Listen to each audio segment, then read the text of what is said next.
¿Qué tal? ¿Cómo les va? Bienvenidos a esta nueva edición de La Cultura del Trabajo. La verdad que cuando uno habla de o piensa en la coyuntura política, social, económica, piensa en algo que tiene una volatilidad yo no quiero decir que en este país sea distinto a otros, ¿no? Porque siempre uno tiende a pensar que lo particular, lo de uno es único y en el resto del mundo es distinto. Pero la verdad que tiene un ritmo importante el cambio político, el cambio social en este país, ¿no? Por ahí decir cambio social es un poco mucho. Hablar de coyuntura entonces es hablar de algo que tiene que tener también un pensamiento de carácter estratégico. No puede ser solamente lo que pasa en la semana, lo que pasa en los 15 días, lo que pasa en los últimos meses, sino que hay que mantener siempre una visión estratégica para poder guiarse en lo que está sucediendo.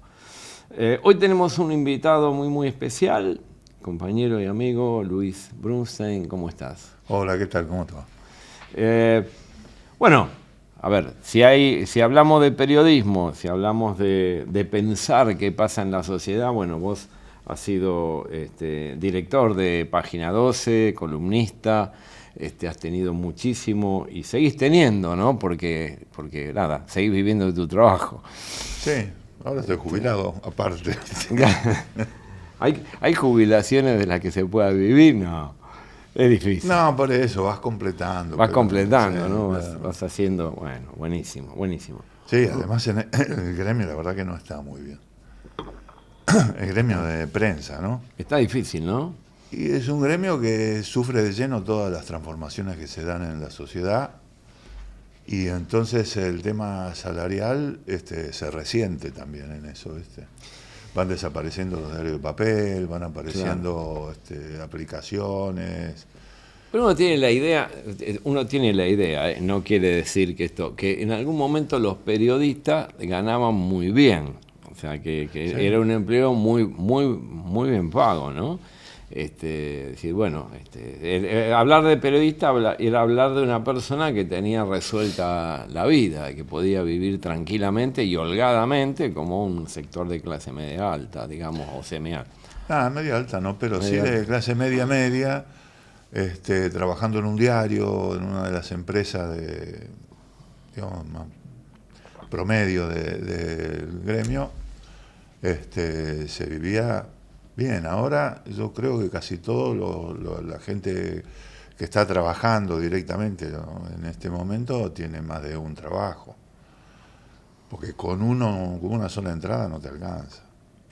Más un trabajo en la profesión o por ahí. No, muchas veces en la profesión, como sí, aparecen muchos trabajos que están mal pagos, pero que algunos te permiten trabajar desde la casa.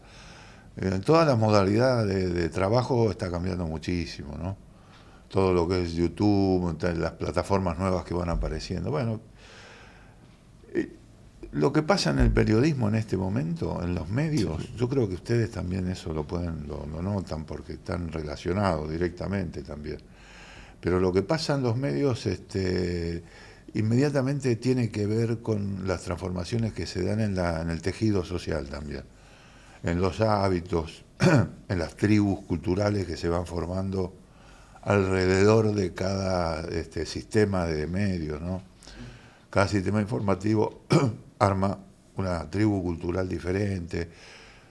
En general, la aplicación de nuevas tecnologías, lo básico fue la fragmentación, buscar mensajes específicos, y sobre esa base después se aplicaron los algoritmos y entonces eso se fue segmentando cada vez más, ¿no? Entonces eso lleva a una sociedad fragmentada, uh-huh, desde el punto de vista de la fuente de información, pero ya no es solamente la información, ¿no? Pues son aplicaciones que simulan intimidad, que simulan sinceridad y están muy manipuladas por otras tecnologías, ¿no? Eso es, la verdad que es infinito, ¿no? Cuando uno se pone a pensar cuáles son los cambios y en cada uno de los rubros donde uno tiene que además defender condiciones de trabajo, porque en definitiva, como vos decís, bueno, todos tenemos que vivir en nuestro trabajo, y en cada una de las distintas actividades la tecnología va generando problemas que, si uno buscara un común denominador de esos problemas, podría decir que por lo menos uno de ellos es la fragmentación del colectivo gremial. Mucho. Y yo creo que esto es común absolutamente a todas las actividades. La tecnología en sí misma tiene también un objetivo, que es esa fragmentación. Sí. Por eso es una fragmentación y que además quita la sensibilidad de lo colectivo. O sea, desde el punto de vista... me gustó esa definición. Quita la sensibilidad de lo colectivo. Claro. ¿Cómo? Hay una parte, yo creo que a esta altura somos todos medio marxistas y ninguno ¿Medio? lo es. Sí. No, sí, porque bueno, hay cosas... digo medio en el sentido que se han incorporado... No es la misma sociedad con la que vio Marx. No, claro. Es una sociedad de burguesía, proletariado, clase media y muy listo, ¿no? Deja de contar. Ahora tenés mucho más compleja, sociedades más complejas, y culturalmente, bueno, de alguna forma lo que decía Marx era que la inserción en la producción generaba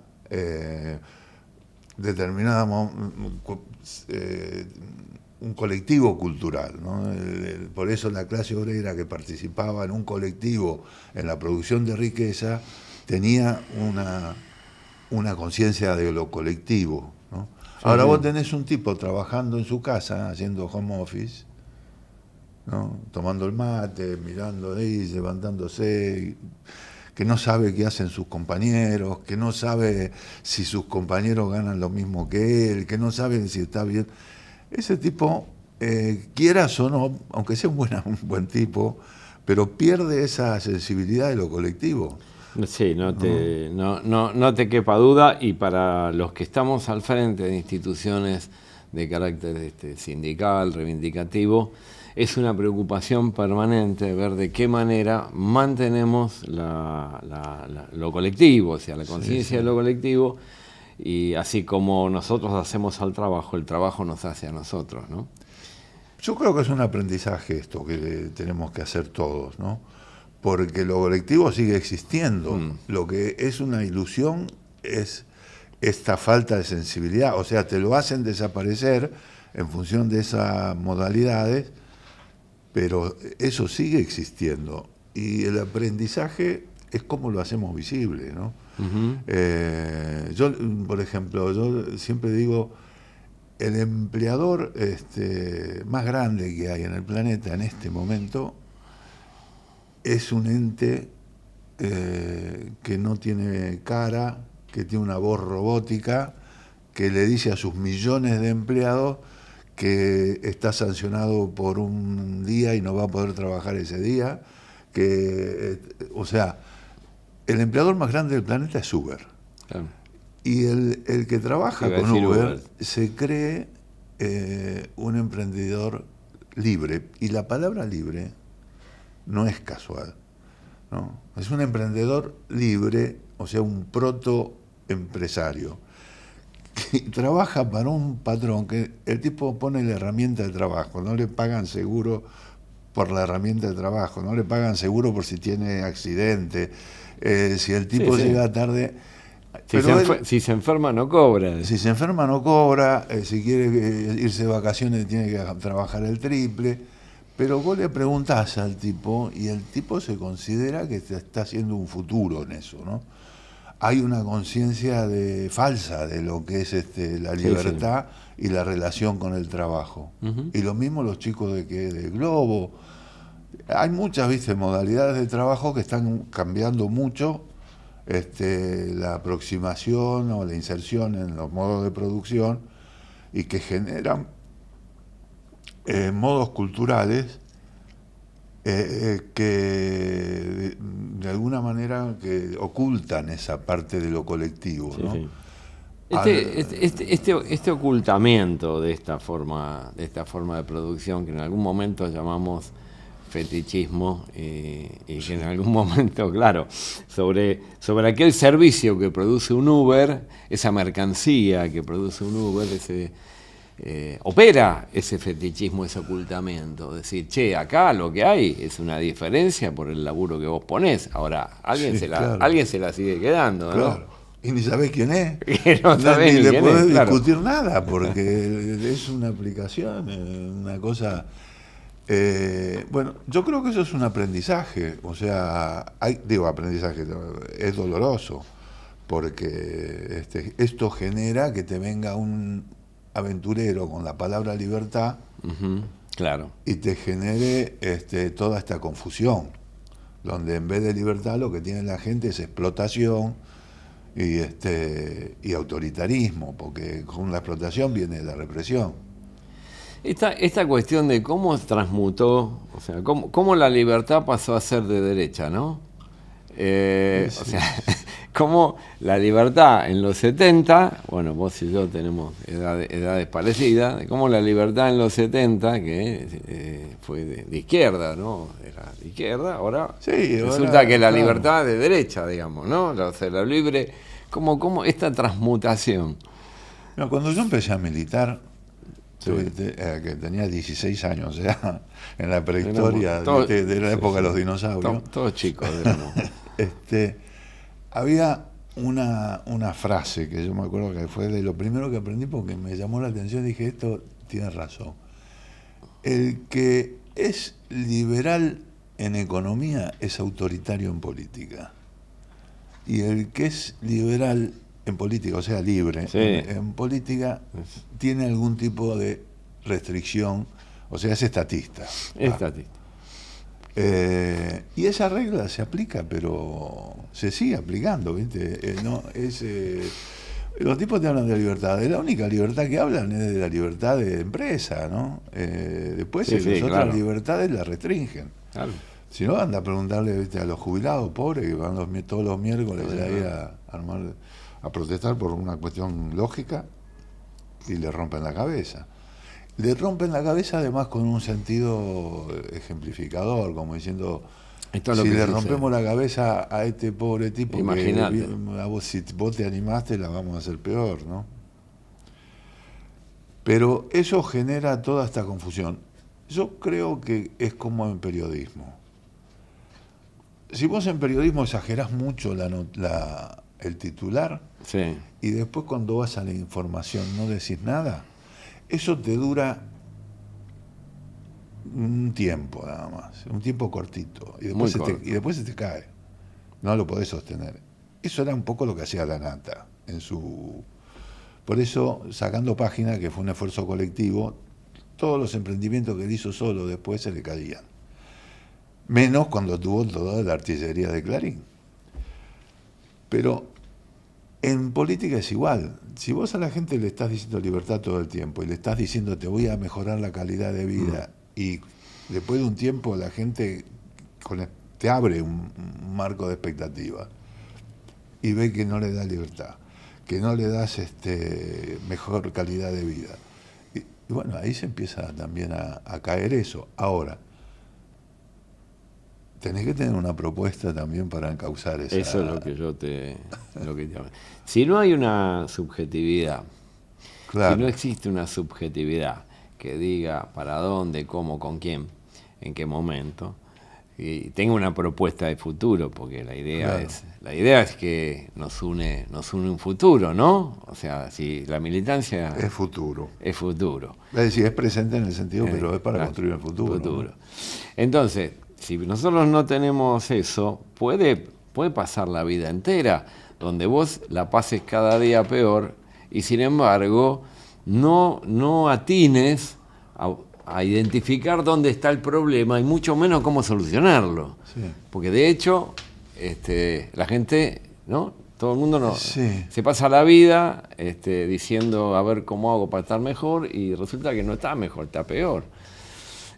Y sin embargo no identifica cuál es el problema, porque hay en el medio toda una construcción que tiene muchísima fuerza simbólica, desde el punto de vista de lo ideológico, desde el punto de vista de lo institucional, desde el punto de vista de lo afectivo, si se quiere, que hace que eso sea difícil de descubrir.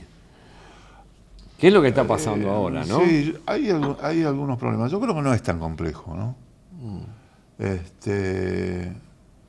No es tan complejo si se rompe la inercia de la que se viene. Claro. ¿No? Si se sale de una cuestión tan defensiva, si se sale de una cuestión tan... No es tan complejo si no lo fuera. No, sí, claro. Porque, o sea, por un lado tenés a una cantidad de gente que ya es mucha, que está en la informalidad, que ese es otro problema. Sí. Que esa gente labura, tiene una situación, una relación con el trabajo parecida. No tiene aguinaldo, cobra destajo, no tiene gremio, no tiene... La mitad. Es la mitad de la masa de trabajadores. La mitad. Esa gente la tenés que convencer, tenés que tener una propuesta para esa gente. O sea, hay un planteo que es incorporarla a la producción. Pero eso no es instantáneo, ¿te imaginás que incorporar la misma cantidad de trabajadores que tenés en este momento es un esfuerzo de muchos años de generar fuente de trabajo, ¿no? Sí, o además tenés que ir por propuestas más a la ofensiva, ¿no? Decir, bueno, mirá, te voy a bajar la jornada y te voy a pagar. También. ¿No? O sea, voy a tener que es lo que hoy algunos países desarrollados están discutiendo seriamente. Sí, sí. De nuevo, ¿no? La onda de decir, che, pará, repartamos un poquito las cargas, bajemos un poquito la jornada y tenemos laburo para alguno más, ¿no? Acá es la mitad del movimiento obrero, movimiento obrero, porque es movimiento obrero disfrazado de otra cosa, está sin derechos. Sí, sí. A lo mejor ahí los sindicatos hemos tenido una falla en no tener una estrategia hacia eso. Ponerme una estrategia más a la ofensiva, ¿no? Claro. ¿De qué manera? Hubo una estrategia. En un momento en la CTA, cuando desarrolló la rama con los movimientos sociales, que era la CTA territorial. Sí, pero eso fue la defensiva también, porque era conformarse de alguna manera, es decir, tenías que dar una respuesta en lo inmediato, ¿no? Yo creo que también eso era importante. Pero tenés que ir más allá de esa conformación social, porque no podés dejar a tanta gente afuera de la producción, de la generación de riqueza, de la política distributiva que genere la sociedad, no solamente el Estado, ¿no? Digo en el sentido del salario, cuando llega un aumento de salario, que esa gente lo reciba, cuando llega, que tenga una mesa para discutir salario, o sea, todo eso. Yo creo que esa es la parte más compleja. Nosotros discutimos el mínimo vital y móvil. Claro. Discutimos desde las centrales sindicales un salario mínimo vital y móvil, como se define, por 8 horas de trabajo y 45 semanales, ¿no? Y sin embargo, eso no le llega a nadie. Absolutamente no tiene, amén de que no hay corrección, de que la corrección es ridícula, porque hoy está en 310 lucas. 310 lucas el salario mínimo vital y móvil por 45 horas de trabajo semanales. Es ridículo. Sí, no tiene... Pero no tuvimos, por ahí no tuvimos reflejo para tener una política en el momento en que había una política de sustitución de importaciones y de industrialización, ponele, para llamarlo con letras muy grandes, por ahí no tuvimos una política mucho más a la ofensiva, de ver cómo incorporábamos esto cuando el empresario podía tener más puestos de trabajo porque realizaba una ganancia vendiendo una mercancía. O sea, los puestos de trabajo no están ligados a que sean baratos o caros. O sea, vamos a hacer la reforma laboral y achicar los costos laborales. Los costos laborales pueden ser cero pero nadie va a tomar a nadie si no puede realizar una mercancía y venderla. Claro. Y este es el problema. O sea, aumentar los puestos no bajando el precio, aumentar los precios generando una previsibilidad en una producción que pueda venderse. Sí. Esa es la otra parte del problema. Porque una parte del problema es la configuración del mundo del trabajador, digamos, ¿no? Y la otra parte del problema es la configuración del mundo empresario. Claro. Que la verdad que uno en los últimos años lo que ve es un sector empresario que se juega siempre por políticas que llevan a su propia destrucción, que no tiene conciencia de lo nacional, que es lo colectivo ahí. Sí. O sea, lo colectivo para el trabajador es su gremio, es su lugar de trabajo. Lo colectivo para el empresario es la nación como ámbito, ¿no? Si el tipo no tiene conciencia nacional, el empresario, es lo mismo que un trabajador que no tiene conciencia sindical. Sí. Sí.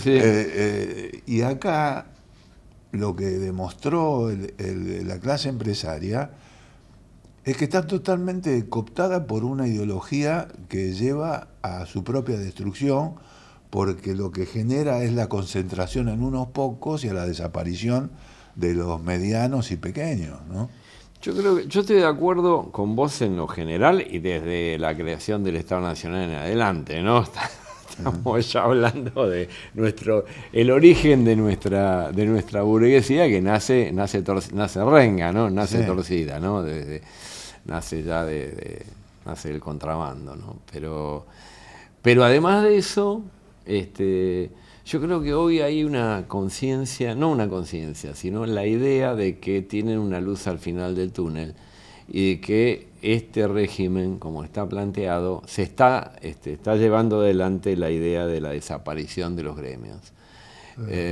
Y eso es la primera que yo lo veo. Yo creo que vos también. Digo, yo nunca vi un planteo por parte de un régimen que diga, no, mira, hay que terminar con los sindicatos, ¿no? Salvo una dictadura, salvo un golpe, obviamente, que nos proscribió a todos, ¿no? Pero hoy ese planteo es un planteo que aparece como un eje político para la clase empresaria. Sí. Es ahora o nunca, dicen. Tiene, de alguna manera, tiene coherencia con el modelo de sociedad que los tipos que se han generado a partir de las políticas neoliberales, que no son sociedades de producción, que es lo que hablamos recién. Si vos tenés que de la masa laboral el 50% está afuera del sistema, digamos, que sino que está en la economía informal, estás hablando que los sindicatos están debilitados. Claro, sí. Y bueno, ahí se aprovechan de esa circunstancia. Digamos, si vos tenés una sociedad productiva, vos tenés sindicatos fuertes también. Claro. Si tenés una sociedad de especulación. Porque lo que pasa es que gran parte de los empresarios, igual que gran parte de los productores del campo, primero los productores del campo, los medianos, y allá rentaron hace mucho que rentan sus campos, no viven en el campo, viven de una renta que le dan los grandes exportadores. Y los empresarios lo que hacen es que la ganancia la llevan inmediatamente al dólar, claro, y a la timba. Y bueno, sí. Entonces, si una política los afecta en la producción, pero los está beneficiando en la timba, los tipos no dicen nada, porque están ganando sin costos, sin riesgo, sin nada. Ahora no se dan cuenta que eso dura poco. Sí. Justamente, ¿no? Si precisás dólares es para poder fugarlos. Claro. Porque no te vas a fugar la guita en pesos, ¿no? Tienen que fugar en dólares. Es así. No, obviamente, ¿no? Y así es como viene funcionando. Ahora, sí, es verdad, es una política de patas muy cortas, porque en definitiva, ¿a quién le vendo si nadie puede comprar, ¿no? o digo, para verlo en forma cuadrada. Y se termina. La timba se corta, o sea, es como el sistema ese de piramidal. La timba es un invento. En algún momento se En cae. algún momento se corta y se cae, ¿no? Preguntémonos todos juntos, ¿de dónde crece la plata? Claro, de la deuda. Claro, ¿de dónde? A ver, si yo no tengo producción y lo que tengo es bicicleta, en algún lugar algo está mal. Yo lo que entiendo es que la plata crece de un circuito productivo y comercial. Claro. Si lo que hay es bicicleta, yo no entiendo de dónde sale la guita. Es deuda, Claro, uno no pone la plata acá y después viene y hay más, digamos. Algún problema hay. Ok. No, la verdad muy interesante la charla, Luis. Yo te agradezco. No. A veces parece que uno se va por la rama, pero yo creo que hay que mirar mucho eso, porque las propuestas políticas, yo creo que igual sirven las propuestas políticas que están en el campo del pueblo. No son creíbles. Claro. Hay que hacerlas creíbles, o sea, hay que hacerlas... Totalmente de acuerdo con vos, totalmente de acuerdo. Porque si no, mirá, los que podemos hacer cosas por propuestas que no son del todo creíbles somos los militantes. La gente común no hace cosas por propuestas que no sean creíbles. Tenemos que generar propuestas que todo el mundo pueda creer, porque es la única manera en que la gente participa. Si no, ni siquiera va a votar la gente. Es ese el síntoma más evidente de estas elecciones. Ni siquiera va a votar. Te agradezco mucho la presencia y nada, nos seguimos viendo en otro programa y la seguimos. Si Dale, tenés ganas. Y ustedes no se vayan, que el programa sigue, por favor.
Entendemos que es una de las actividades más importantes, por no decir la más importante que tiene un sindicato, poder dotar a todos nuestros compañeros y compañeras de las herramientas necesarias para poder mejor enfrentar los desafíos que tenemos todos los días. Para que esto sea efectivo, ese saber tiene que estar suficientemente ordenado y sistematizado como para que ustedes puedan no solamente saberlo, sino también transmitirlo a los compañeros y compañeras.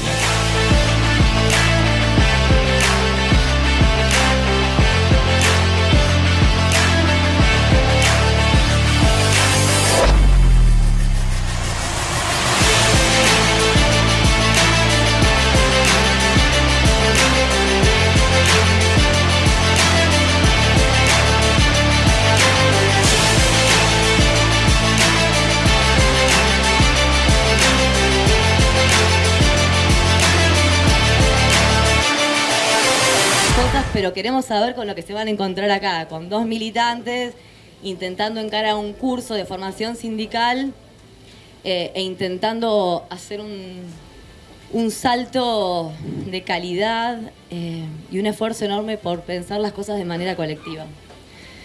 Y esa es nuestra impronta y lo vamos a hacer de la mejor manera posible. 4 encuentros vamos a tener en total y de los 4 encuentros un hilo conductor. Ese hilo conductor son ustedes, delegados y delegadas, rol del delegado. Es ese el hilo conductor que va a atravesar todas las temáticas.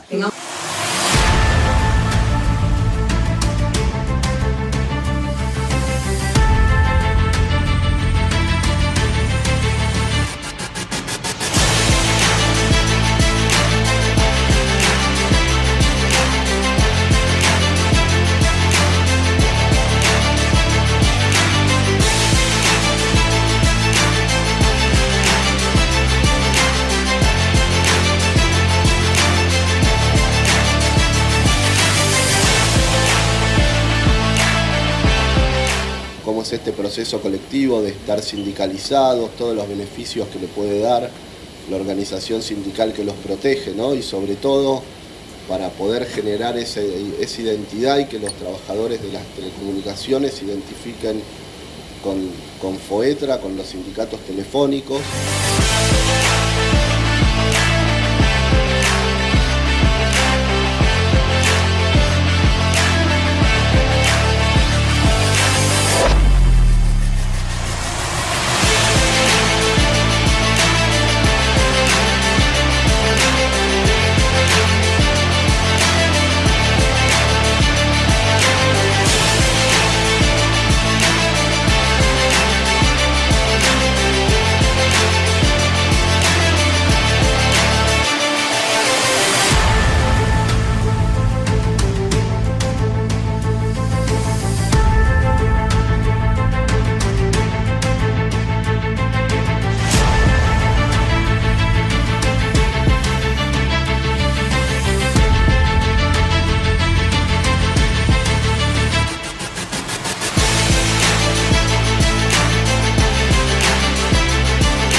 Estamos acá con Viviana Cifarelli, ella es coordinadora de IDETEL y nos va a contar un poco acerca de qué es IDETEL ¿Y cuál es el espíritu que motivó su creación? IDETEL nace en el 2010 por iniciativa de FOETRA, el Sindicato de los Trabajadores de las Telecomunicaciones, atendiendo a la dinámica de la rama, el desarrollo que venía teniendo la rama y entendiendo cuál era la amplitud, la extensión y la profundidad de ese desarrollo. No solo tecnológico, sino también en cuanto a los cambios en los procesos de trabajo.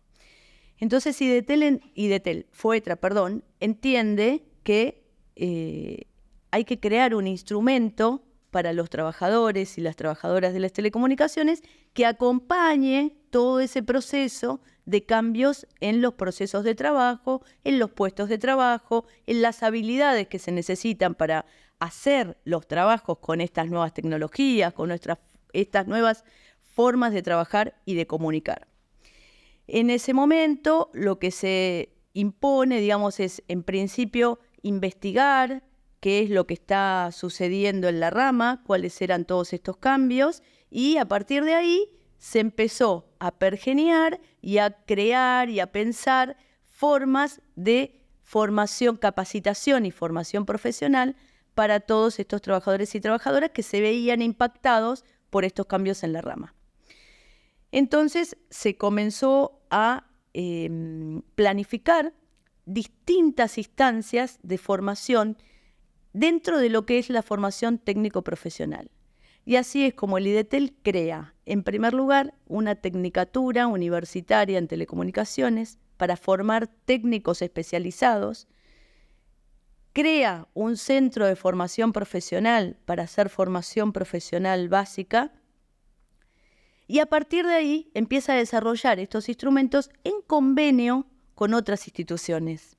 ¿Por qué? Porque además de que pensar esta especialización de la capacitación, además de pensar en que esta capacitación tenía que ser integral, estar presente en todos los ámbitos del proceso de trabajo, así sea un técnico que piensa y planifica las telecomunicaciones o el modo de comunicar, digamos, así como también tendría que estar presente en las habilidades que un trabajador necesita para generar esa conexión y esa comunicación entre las personas, también cree que es necesario jerarquizar esta capacitación. ¿De qué modo piensa esa jerarquización? Que todas las capacitaciones que dé estén certificadas de manera oficial.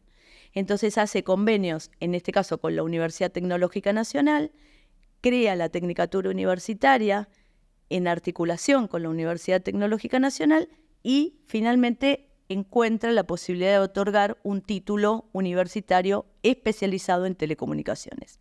Entonces tenemos la Tecnicatura donde formamos técnicos especializados en telecomunicaciones. Eso por un lado. Por otra parte, formación profesional, lo que es la dinámica de la cotidiana, del trabajo, la operación que hacen los trabajadores y trabajadoras cotidianamente, eso lo hace a través de la formación profesional, haciendo convenios con los ministerios de educación. En este caso, comenzamos con el Ministerio de Educación de la Ciudad de Buenos Aires. Entonces creamos el Centro de Formación Profesional número 22 que se desarrolla en la Ciudad de Buenos Aires. Asimismo, empezamos a ver la necesidad de que los trabajadores estén más cerca de estos sitios y espacios de formación y capacitación. Entonces fue así como que en el transcurso de los años pudimos generar un convenio con la Dirección de Escuelas de la provincia de Buenos Aires y creamos otro centro de formación laboral en Morón, en el oeste del Gran Buenos Aires. Entonces, de esa manera, no solo que acercamos la capacitación, sino que la acercamos geográficamente también. Qué bueno. Entonces, ahí desplegamos, digamos, toda una cantidad de ofertas educativas diferentes. Para el trabajador que está en la cotidiana operando, para aquel que quería jerarquizar más su formación dentro de la especialización como técnico universitario. Te pregunto, Sí. ¿solo para Buenos Aires sería? Bueno, con el paso del tiempo entendimos que esto también era necesario para nuestros compañeros del interior del país. Entonces, a través de convenios de formación para el trabajo que fuimos desarrollando con otras instituciones, universidades, Ministerio de Trabajo en el caso del gobierno anterior, Secretaría de Trabajo en este momento, Secretaría de Comunicaciones. Con todas esas instituciones fuimos creando y articulando proyectos de formación profesional que nos permitió abrir algunas sedes en otras provincias del país. Entonces pudimos crear cursos de formación profesional con nuestros compañeros y compañeras de Tucumán, del Chaco, de Rosario, de la ciudad de Santa Fe y además pudimos desarrollar una cantidad de cursos virtuales. ¿Sí? Entonces eso nos permitió llegar a otras provincias, exactamente. Entonces pudimos abrir, no solo para nuestros trabajadores y trabajadoras, sino que pudimos abrir esto a la comunidad.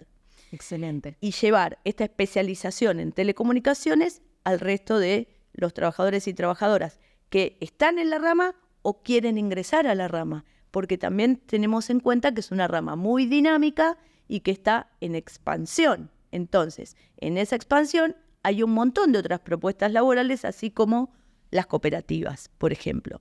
Entonces, pudimos llegar también a dar capacitación y formación especializada, seria y profunda, a compañeros y compañeras que están creando algún tipo de cooperativas para, por ejemplo, llevar comunicación a sus propios barrios.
Ya podés inscribirte en la Tecnicatura Universitaria en Telecomunicaciones de IDETEL, con título de validez nacional otorgado por la UTN, en 5 cuatrimestres, con modalidades de cursada virtual a través de clases sincrónicas, campus virtual propio y aula streaming, laboratorio equipado con instrumentos de última generación, para desarrollar clases híbridas, formación integral actualizada.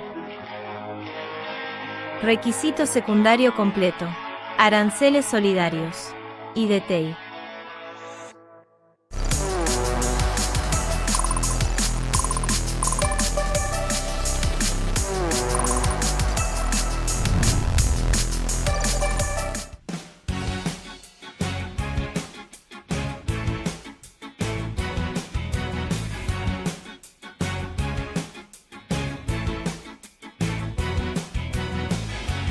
Miro de atrás, puedo ver casi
Y estamos con este evento que tiene que ver con el resumen de una cantidad de actividad durante el año que les permitió a cada uno de ustedes llegar a recibir este diploma que entiendo para nosotros es muy muy importante y entiendo que para ustedes también. Desde el IDETEL y desde FOETRA tenemos un doble desafío.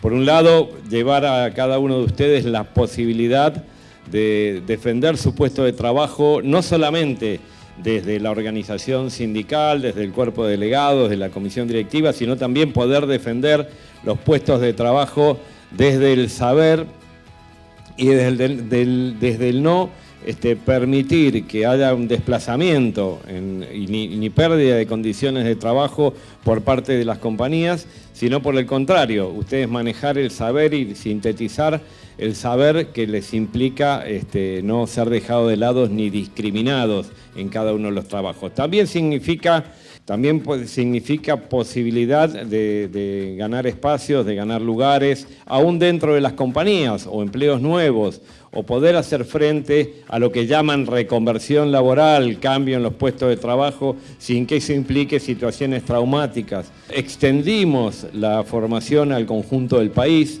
Es la primera vez que llegamos a otras provincias del IDETEL. Hay todo un esfuerzo muy, muy importante que les queremos reconocer, tanto a aquellos que le estamos entregando el diploma, tanto a las familias que acompañaron, como a nuestro cuerpo docente. Les puedo decir que tenemos el mejor cuerpo de profesores que hay en el área de las telecomunicaciones. Se abre toda una perspectiva para la formación sindical que es muy, muy sindical profesional, que es muy amplia. Estamos cerrando nuevos acuerdos con otras instituciones, no ya solo con el Estado Nacional, el Estado Provincial, el Estado Municipal, no solo con la UTN, sino que hoy estamos cerrando también con la Subsecretaría de Telecomunicaciones acuerdos para tener financiación, para ampliar, perfeccionar y extender todos los cursos a nivel de todo el país. La verdad eso es muy importante y nos llena de orgullo.